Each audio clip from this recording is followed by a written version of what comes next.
The morning of my 31st birthday, I stood in front of the floor-to-ceiling windows of our new condo and watched the Chicago skyline turn gold in the early light. The moving boxes were still stacked in the corner. The champagne my mother-in-law had brought was chilling in the fridge. Everything was exactly what I had spent 3 years working toward. The promotion, the savings, the man I thought I knew completely. In 6 weeks, I was going to marry him. I had no idea that by the end of that day, I would be standing in the same spot, completely alone, with a recording on my phone that would change everything. My name is Claire, and I need to tell you what happened. Because if it happened to me, it can happen to anyone. I'm a financial analyst at a mid-sized investment firm in downtown Chicago. I worked my way up from an entry-level position through 7 years of 70-hour weeks, skipped vacations, and more late nights than I can count. By the time I met my fiancé, I had a healthy savings account, a solid 401k, and a reputation at my firm for being meticulous, careful, and impossible to rattle. I mention this not to brag, but because you need to understand who I was before the story begins. I was not naive. I was not careless. I was someone who read every contract before signing, who kept receipts for everything, who had a lawyer friend on speed dial for exactly the kind of moments most people never think will happen to them. I met him at a friend's dinner party 3 years ago. He was warm, funny, attentive in a way that felt genuine rather than performed. He was an architect, creative and grounded at the same time. We dated for 8 months before he introduced me to his family, and when he finally did, everything seemed fine. His mother hugged me. His father shook my hand and said he was glad his son had found someone serious. His younger sister smiled and said, "Welcome." I thought I had won the lottery. The first real sign came so quietly, I almost missed it entirely. We were looking at condos about 14 months into our relationship. I had saved $140,000 for a down payment, money I had carefully set aside over 6 years of disciplined saving. He had $30,000. We agreed to combine them toward a place together, and the condo we found was beautiful. 12th floor, 2 bedrooms, floor plan that made me feel like I could finally breathe after years of tiny apartments. When we sat down with a real estate attorney, I noticed that the ownership documents listed us as 50-50. I paused. I had contributed more than 80% of the down payment, and something about equal ownership felt off to me. I mentioned it gently to him that night. He looked at me with this expression, not quite hurt, not quite confused, somewhere in between. He said, "We're getting married, Claire. It's going to be ours. What does it matter whose name is where?" I let it go. I want you to understand that. I let it go because I loved him, because I told myself that marriage meant shared ownership, and because the version of me that reads contracts and keeps receipts somehow went quiet the moment emotions got involved. I think about that moment a lot now. We got engaged 4 months later. The ring was beautiful. His mother cried. My best friend screamed into a pillow for 20 minutes when I called her. Everything felt right. The condo move-in was supposed to be a celebration. My birthday. New home. Engagement only 2 months old. His mother had suggested throwing a small gathering, just immediate family, to mark the occasion. I thought that was sweet. I said yes without hesitation. There were 8 of us total. His parents, his sister, her husband, my fiancé, his aunt who had flown in from Ohio, and me. I had ordered catering from a place I loved and decorated the space with flowers from the farmer's market. I was happy. Genuinely, fully happy in a way that had been hard to access since my own parents passed, my mother 6 years ago, my father 2 years after that. I had been carrying a particular kind of loneliness for a long time, and that afternoon, for the first time in years, it felt lighter. We were about 40 minutes into the evening, plates in hand, the conversation easy and warm, when my future mother-in-law set down her glass and said, with a smile still on her face, that she wanted to talk about how things were going to work going forward. I thought she meant the wedding. I turned toward her and nodded. She said that in their family, the home was the wife's domain. She said this matter-of-factly, like she was reading from a document she had prepared in advance. She said that her son worked long hours and needed to come home to order in peace. She said that family dinners happened every Sunday at their house without exception, and that once we were married, I would be expected to be there every week, and to bring a dish I had made myself. She said that she'd always managed her husband's finances, and that she hoped I would be open to her guidance on how to handle the household accounts. She said that her daughter-in-law was part of the family now, and that meant being available when the family needed things. I remember the sound of someone setting a fork down very softly. I looked at my fiancé. He was looking at his plate. The room had not gone silent exactly, but it had changed. There was a quality to the air that I recognized from certain meetings at work, the kind where someone says something that redraws every line in the room, and everyone waits to see who reacts first. I set my own plate down on the counter beside me. I said, very calmly, "I want to make sure I'm understanding correctly. When you say I'd be managing the household accounts, are we talking about our household or yours?"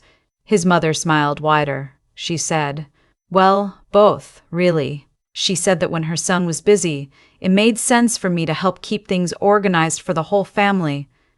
She said that I clearly had a head for numbers, and that was a gift I could offer.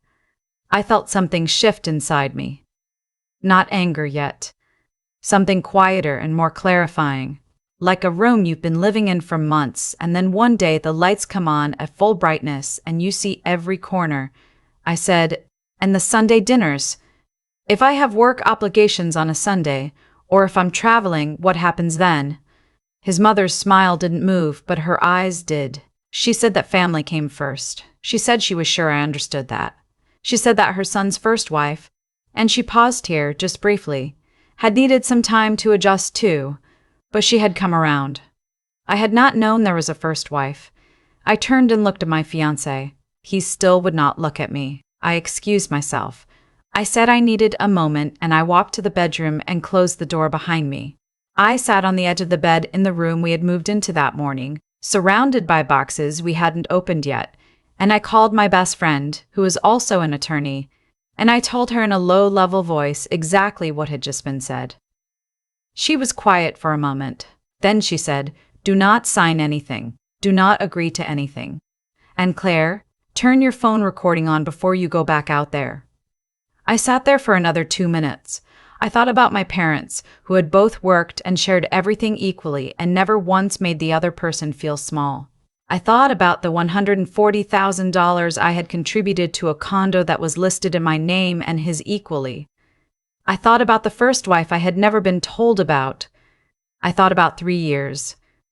Then I turned on my voice recorder, put my phone in my cardigan pocket, and walked back out. The conversation that followed lasted 47 minutes. I have every word of it. His mother explained in expanding detail that she expected me to be available to take her to her medical appointments when needed, because her son's schedule was unpredictable. His father, who had been quiet until that point, said that it would be good for me to learn their family recipes so the traditions could continue properly.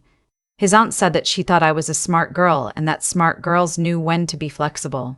His sister, who had been almost entirely silent, finally spoke up and said that the family was just trying to make me feel included. I asked my fiancé directly what he thought. He said he thought his family just wanted things to run smoothly. He said I was being a little rigid. He said he had thought I understood what marrying into a close family would mean.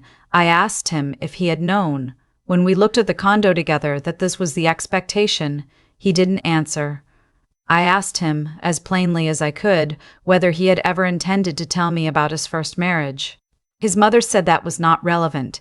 I said that I was not asking her. The room went very still. He said that it had ended badly and he hadn't wanted to bring it up.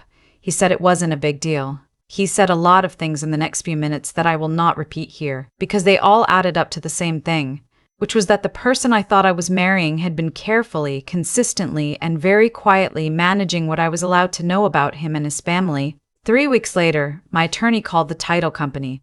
I want to explain what I found out, because this is the part that matters financially, and I know some of you will have questions. When we purchased the condo, the ownership was listed as joint tenants with rights of survivorship, standard for engaged couples. However, Because I had contributed $140,000 to his $30,000, and because we were not yet married, I had legal standing to request a partition and a reimbursement of my excess contribution if the relationship ended before marriage. My attorney had advised me of this when we bought the place. I had filed it away and tried not to think about it. He did not know I knew this. In the 10 days after the birthday gathering, while I was still processing everything, he had a conversation with his father, which I know about because one of those conversations happened in our living room while I was working in the bedroom with the door ajar and my phone still recording, a habit I had developed without fully realizing it.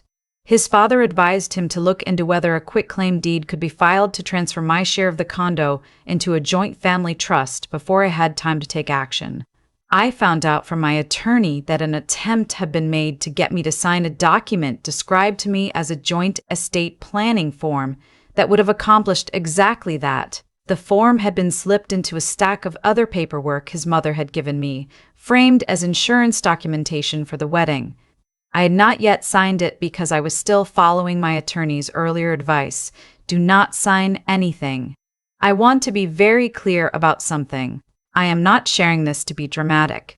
I am sharing it because when I tell people what happened next, I want them to understand that what I did was not impulsive. It was not emotional. It was the most careful, deliberate, well-documented decision I have ever made.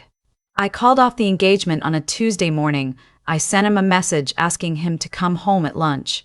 When he arrived, my attorney was on the phone on speaker. I had the recording from the birthday party. I had the recording from the living room conversation about the quitclaim deed. I had a letter from my attorney outlining my legal position on the condo and my excess contribution. I had printed copies of everything. He stood in the kitchen doorway and stared at me. I told him that I was ending the engagement. I told him that I was pursuing legal reimbursement for my down payment contribution. I told him that I expected him to vacate the condo within 30 days as he was still in his lease break period on his old apartment. I told him that I had already notified the venue, the caterer, and the photographer, and that the deposits in my name had been refunded. He said I was overreacting. I said I had the recordings. He said those recordings were private. My attorney, on speaker, explained the Illinois single-party consent law. There was a long silence. He said his family was just trying to welcome me. He said his mother meant well. He said I had taken everything the wrong way, and if I had just talked to him instead of going behind his back, we could have worked it out. I thought about the first wife he had never mentioned. I thought about the form that had been placed in a stack of insurance papers for me to sign without reading. I thought about him looking at his plate at my birthday dinner while his mother explained that I would be available to drive her to appointments. I said, I did talk to you.